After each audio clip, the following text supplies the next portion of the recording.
Thank you so much. So thank you so much for all of you for being here and for coming to listen to me speak. It's lovely to see so many familiar faces from the ALC, but also lots of new faces as well. I kind of want to start by talking about an experience I had, I think maybe 10, 11, or even 12 years ago. I was 13, it was a year 8 English literature class, and for some reason, the concept of vegetarianism was brought up in the English literature class, and the teacher had said something like, "What do you think of vegetarians?" And I remember I put my hand in the air, and she was like, "Yes, Edward." And I said, "All vegetarians are pale, weak, and skinny." And I remember I looked over at this girl in my class who was called Natasha, and she was vegetarian, and it was kind of ironic because out of everyone in the class, I was probably the palest, weakest, and skinniest, and she was, you know, she could definitely have taken me on, but that irony was kind of totally over my head. And I've kind of been self-reflecting on that experience, or I have for a few years now, and I realized that the way I said that, or the why that I said that, is because that's what I've been taught to believe. I didn't say it to be malicious or to be sinister or to be, you know, to criticize vegetarianism. I said it because that's what I thought to be true. That's what I've been told from the moment I was born. We need meat and protein from meat to be strong and healthy, and with the absence of meat, you're going to be pale and weak and skinny and anemic, and you're hardly going to be able to hold your own body weight up. And I kind of dawned on me when I was self-reflecting on this just how powerful that social indoctrination is. Just how powerful it is that it almost made me put my hand up so arrogantly and proclaim something in front of 30 people that I really had no right or justification to proclaim. And when I was growing up in my house, the only time we would ever talk about vegetarians is when we were mocking them. It was a joke around the dinner table. We'd always have a good laugh about people who didn't want to harm animals. I mean, the concept of veganism was so absurd, I'd never heard of it, and my parents didn't care for it either. We'd never considered the word vegan before, but vegetarianism alone was something that should be ridiculed. It was hilarious in our eyes. And now this all changed to me, thankfully, about 4 years ago. May 2014, I remember it so crystal clear. Me and my partner, we came across this story in the BBC News. And the story was about a truck carrying 7,000 chickens crashing on the way to the slaughterhouse. And I remember reading this story and feeling so full of horror because obviously hundreds of these birds had died on the impact alone. I think it was 1,500 of the animals had died from the impact alone. But what disturbed me more than the ones who died were the ones who were alive. And they were suffering. They had broken bones, broken wings, broken cones, broken beaks. They were mutilated, they were bleeding out, but they were alive. And I realized reading this story that they were in pain. Such a simple realization to have. And I felt sorry for these animals. But then it dawned on me that in my fridge was KFC from the night before, and chicken breasts, and chicken thighs, and I felt like a hypocrite because here I was looking at the computer screen feeling sorry for these animals when the only reason they were in that truck to begin with was because people like me demanded that they be slaughtered for the foods that I wanted to eat. And I was a big meat eater. It's almost a bit of a cliche to say this because, you know, most of us were. But I loved KFC, I loved Domino's, I get it every single week practically. I adored these foods, and the concept of giving them up had never, ever come across my mind. It just didn't make any sense to me. Why would I ever give them up? In fact, I had a friend who was vegetarian, and we were ordering pizza one day. This was before the chicken truck crash incident. And I said to him, "Should we get bacon on the pizza?" And he looked at me and he said, "No." And I said, "But why not?" He said, "I don't think an animal should die for a pizza topping." I said, "What are you talking about? These animals are bred for that purpose. We give them life, they give us bacon. I mean, that's how it works. We breed them with that intention in mind. You can't even call pizza pizza if it's not got bacon on top of it." And he said, "Ed, I'm not going to get bacon on it because an animal shouldn't die for me." And even at that time, I just brushed that aside. I thought, this guy's nonsense. Like, what's he talking about? Like, we need these products to be strong and healthy. But this chicken truck crash incident 4 years ago defined something new inside of me. Something I'd never even thought about before. It made me realize that the animals that I ate, like the animals that I loved, and indeed just like myself, had the capacity to suffer and feel pain. And because they could feel pain and suffer, they had an inherent preference to avoid those feelings. They had an inherent preference to live a life of happiness and freedom. And I thought to myself, I've got to make a change here because otherwise I'm going to be living in a state of hypocrisy. And that cognitive dissonance became so apparent to me. Now, I only went veggie because I didn't know about the dairy and egg industries, and I was veggie for about 8 months, and my partner, she kept saying to me, "You should watch this documentary, Earthlings." And I said, look, I know what this is about. Like, there's no way you're going to get me to watch this film. Like, I'm vegetarian, that's enough. Animals don't die for me. That's what I thought. And she went, no, seriously, let's sit down. We need to watch this. I've seen it being promoted. We should see it. We should at least see what these animals go through, and then we can make a decision on the way that we should live. And I said, this is just extreme examples. These are bad farms. I have no interest in seeing animals being tortured. I think animals should be killed in a humane way if they're going to be killed at all. That was the kind of rhetoric that I used. Anyway, one morning, we're in bed, and she gets the laptop out, and she goes, we're going to watch Earthlings. You can either get out of bed or watch it with me. And like, I'm not very good on mornings, so I was like, you know, I'll stay in bed. Needless to say, 90 minutes later, I'm crying my eyes out, and I'm looking for any form of reconciliation, but there is none. And I'm crying in anguish at the suffering I've seen. I'm also crying with almost loathing towards myself for the arrogance that I had just 90 minutes before, for the years before then. And it became so apparent, so quickly apparent, that veganism was the only option, the only lifestyle choice that I could make. Because when you see something like that, and you see the magnitude of the suffering, and it's not just about food, it's not just about meat, it's about the dairy and the eggs, and everything else we exploit animals for within the food industry. It's about clothing and the garments that we wear. It's about the products that we put on our skin, in our hair. It's about every single aspect of our lives. Animal exploitation is permeated into so many corners of our existence, so much so that to this day, I still learn new things that horrify me, things that I had no comprehension of.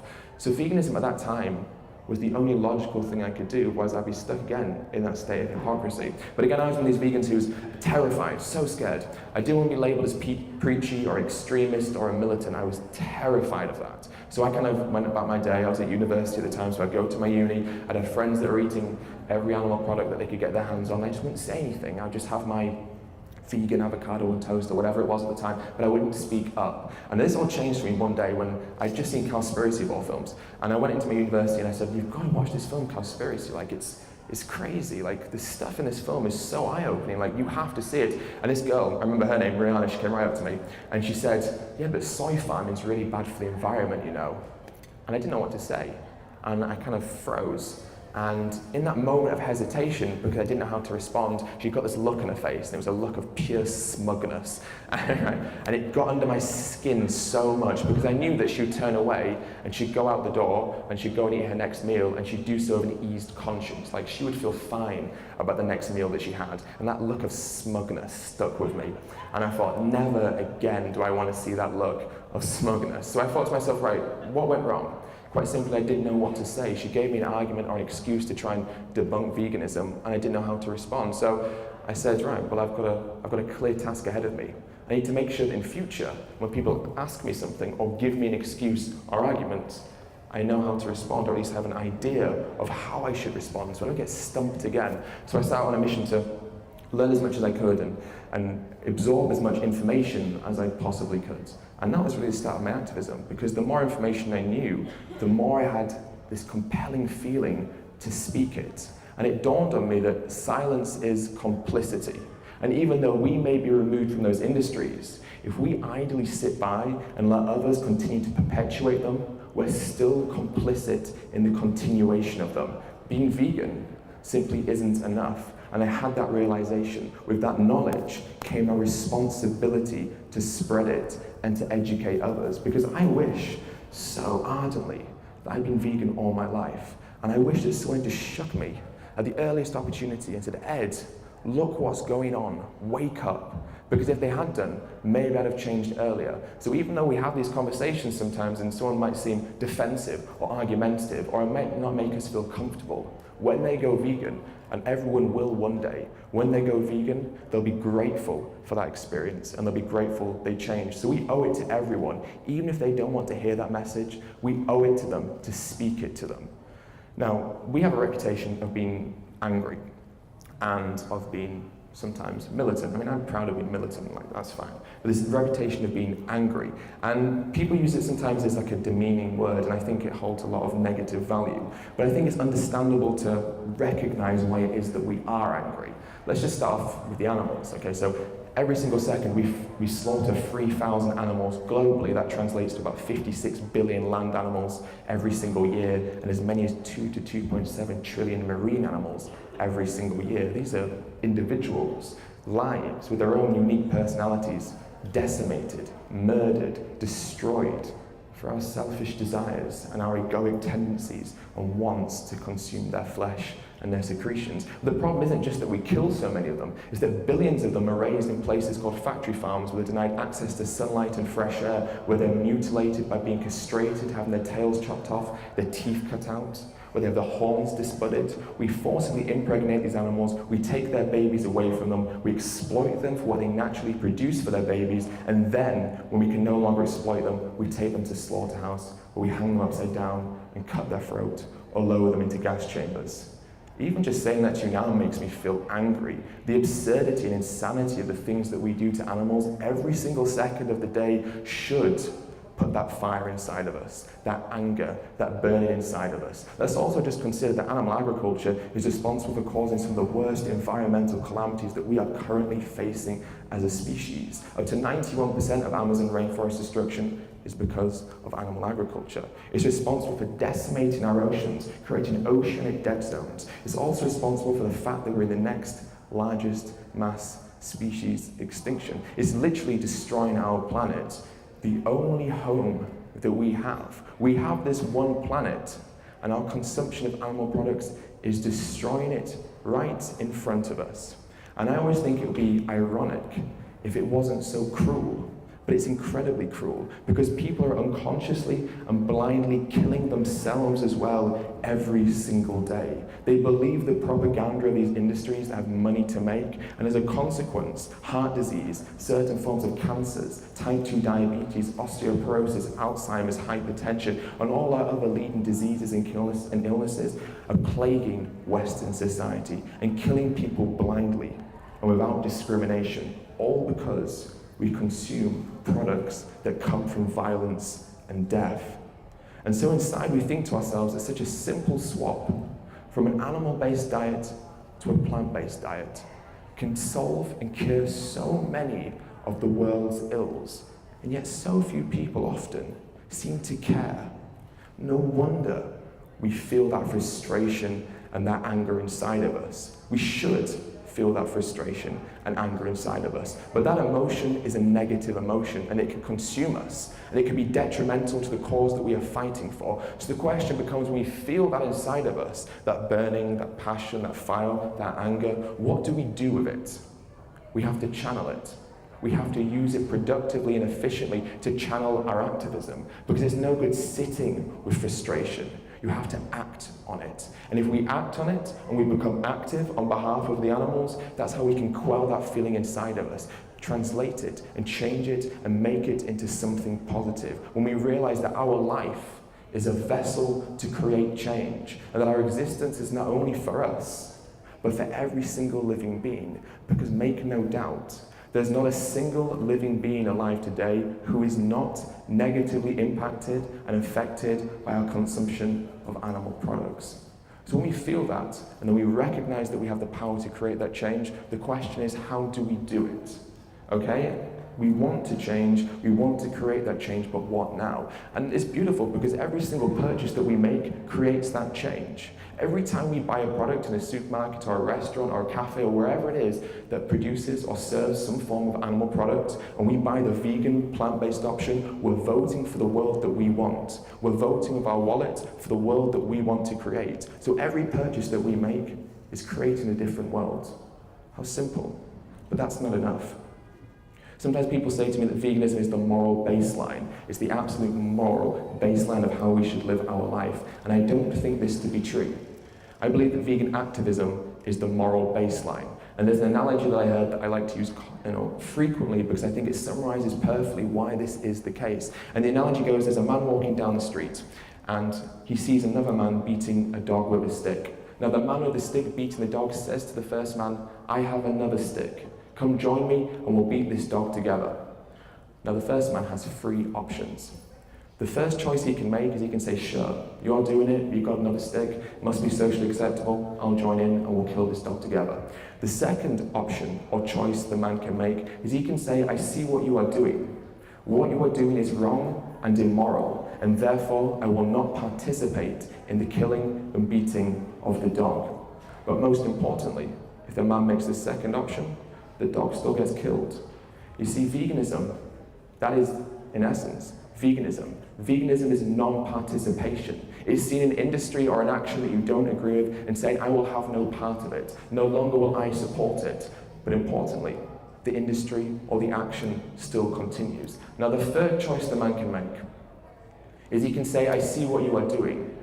What you are doing is wrong and immoral, and not only will I not participate in the action of killing and beating that dog, but I'm actively going to intervene, get in your way, and stop you from harming that dog. The third choice the man makes is vegan activism. It's the only choice that we can make that actively intervenes in the suffering of others and creates a change where that suffering ends. And to me, this is why vegan activism is the moral baseline, because we have to be the ones to create that change.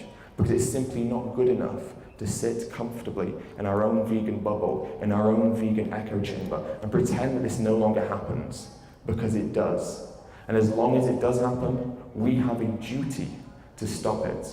We have an obligation to stand in the way of the person beating the dog and say that I will not only participate, but I'm going to actively intervene and save the lives that I can save. But there's so many things we can do. So many ways of doing that.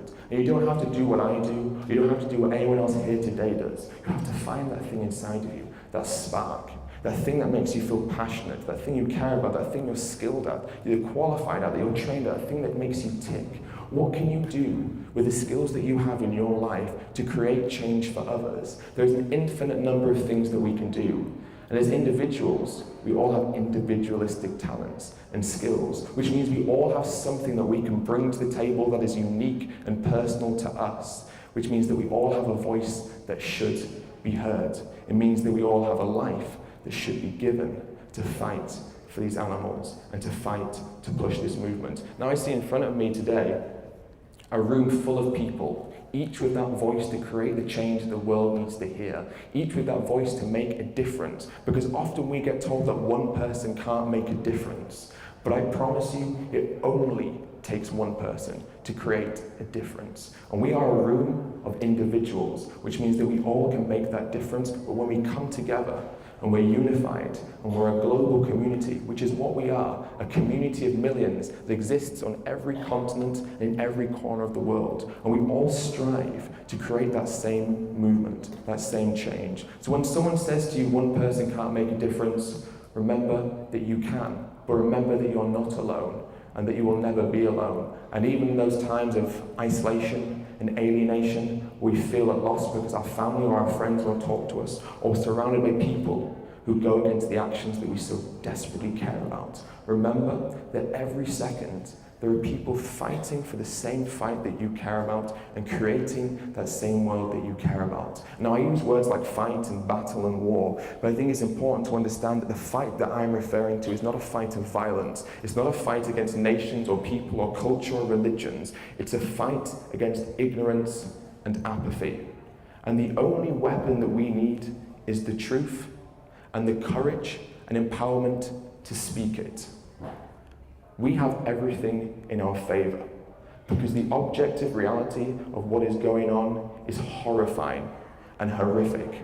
And all we need to do is speak that truth and show people what is going on. Pull the blinders off, pull back the propaganda, pull back the lies and the scams and the money-making schemes, and show people the ugly, abject reality of what these industries profit from. That's what worked for us. And that's what will work for everyone. Believe in yourself and the power that you have and the voice that you have, and believe that you can change and you can speak that truth and help others. Now I want to talk about a couple of experiences that I had in the past year or so, and I want to talk about how they changed me and what they meant to me. And the first experience I want to talk about is when I went to a dairy farm.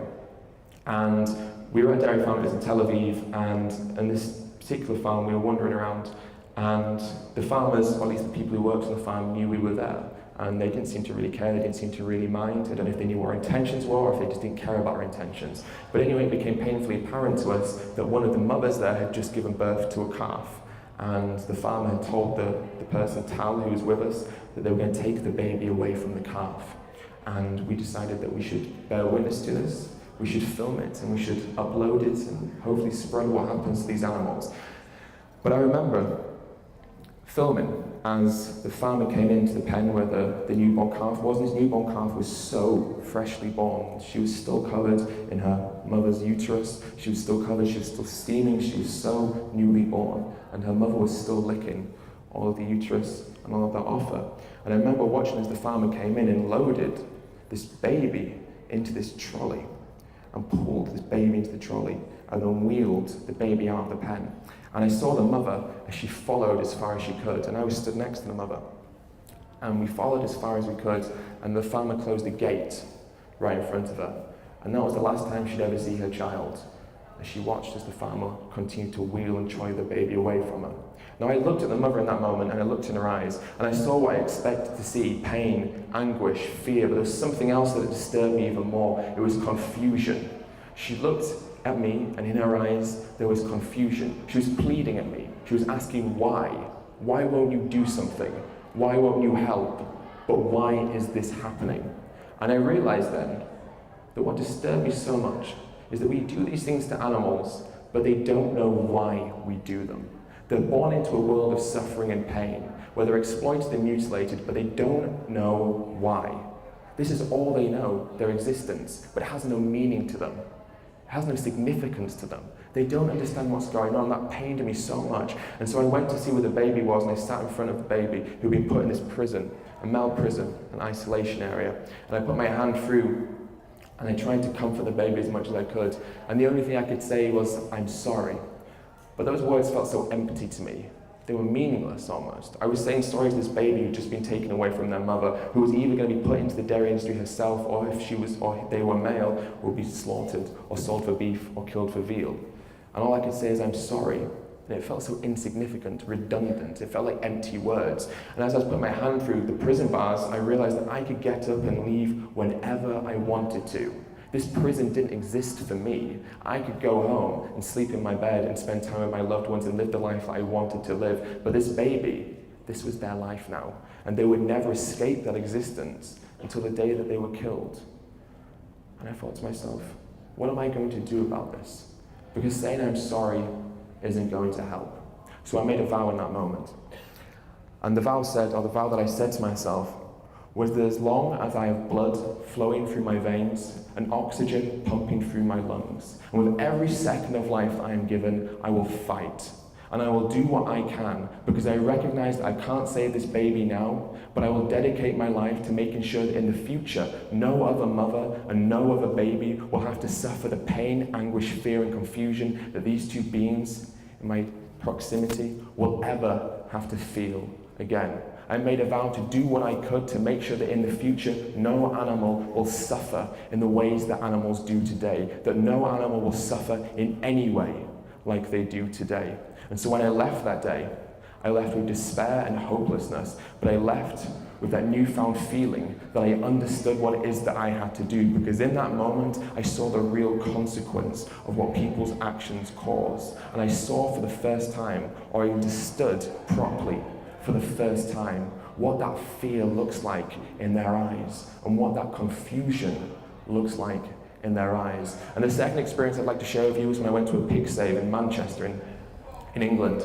And at this particular slaughterhouse, it's called Tulip Slaughterhouse, they kill the pigs by gassing them to death. And if you go around the back, literally where there's a dog walking trail, you can get to the side near where the holding pens are and where the gas chambers are. And you can stand alongside this wall, and there's maybe 12, 13 meters or so separating you from inside what's going on and to where you're stood, probably less than that. And you can hear the screams of these animals. You can hear them as they're taken from the pens, put into the gas chambers and lowered on this gondola into the chamber that's filled with carbon dioxide, which kills them and burns them from the inside out. And you can hear their screams, and you can hear them banging against the bars, desperately trying to escape. And I remember the first time that I went there, I stood by the gates, and I cried. And I cried, of course I cried, it was horrible to hear. And someone said to me, or afterwards they said, why would you want to be there? Why would you want to be there in that moment and listen to those things and hear those things and feel that way? What did it present to you? What was the purpose of that? And I said that it was the least that we could do. When we bear witness and we see these animals, and when we listen to these animals when they're suffering, we're acknowledging them as individuals, and we're acknowledging the life that they have.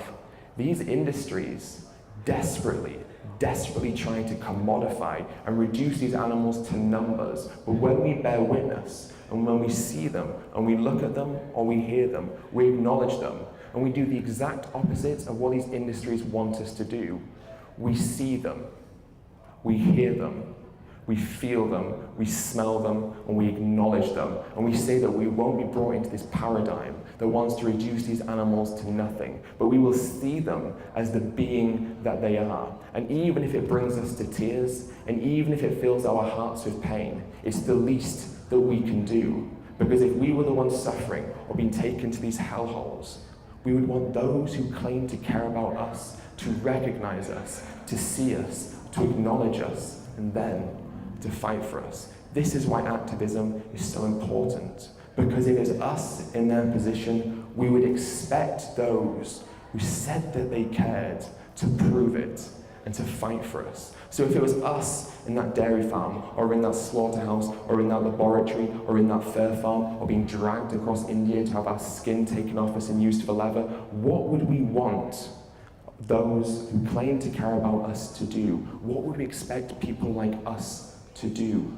Would we expect them to sit idly by and be complacent and apathetic and pretend that the world is changing faster than it maybe is? Or would we expect them to rise up and stand up and hold their heads up high and say that I will no longer allow this violence to continue. I will no longer be a part of this world where violence is seen as normal and natural and even necessary. We'd expect us, the people here today, and other vegans across the world, to stand up, take that obligation that lies on our shoulders, because that burden lies on each and every one of our shoulders. It's not up to the few, it's up to all of us to carry and to bear that weight. And when we do so, we create the change that we so desperately want to see. We've heard so many positive things today, and the change is coming. It's happening. It's happening all around us. But let's not kid ourselves into thinking that it's over. Let's not kid ourselves into thinking that the work has been done, because it hasn't. Now, people sometimes say, do you believe that a vegan world is possible? And my answer is, it's not only possible, it's inevitable. It's going to happen. I promise you, it's going to happen. It's not a matter of if, it's a matter of when. And the when lies on us to decide. And every time that we speak up, we have that conversation we don't want to have. We go to that event that we don't want to go to. We share that post online that we don't want to share, whatever it is. Every time we do that, we bring that when closer to the present. And every time we take that step back and say, not today, or I don't feel comfortable, or I don't feel well enough to do it, we push that when further into the future. The world that we want is in front of us. It's there for us to take, but we have to take it. We can't expect it to be brought to us. So make the same vow that I made. Make that vow to dedicate your life to do what must be done, not what is easy. To do what is necessary and not what is comfortable. Because that when is in reaching distance. And all we have to do is reach out and grab it. Now, the world that we want, that vegan world, is such a simple world. It's a world where we can do the same things that we do today, even eat the same types of food that we do today, but now they don't involve cruelty. That's the world that we want, a world of like-minded people like we have today, a world of people who care and want to create a different system like we all do today. That's the world that we want, and we can create it. So when I'm old, and I'm looking back on my life, I want to reflect on what's happened. and I want to say a few things. And I want to say, what the hell were we thinking? What were we thinking? What was going through our minds when we stood by and we perpetuated these systems that exploit animals and mutilate animals and do these horrible things? What were we thinking when our planet, our only home, was being destroyed in front of us and we didn't shake ourselves and wake up sooner? What the hell were we thinking? We subjected to animals, these crude and horrible experiments, just in the name of science and cosmetics and beauty and vanity. What the hell were we thinking? We viewed ourselves so arrogantly and positioned ourselves so godlike on top of this world. And importantly, I want to say thank goodness. Thank goodness we woke up. Thank goodness we recognized that our position of power does not mean that we have the right to dominate, but instead means that we have the obligation to look after and to be caretakers of this planet, to nurture the world that we have been so lucky to live on, and to nurture all the animals that exist, not for us, but with us. I want to look back on my life, and I want to say thank goodness we woke up when we still had that chance. Thank goodness we changed when we still had that chance. And if you feel the same way that I do, if you want to look back on your life and say those same words out into the open, then what are you going to do to create that? What are we going to do to create that? Because when we stand together, we cannot be silenced. We still make up a small demographic of the world, but the voice that we have echoes everywhere.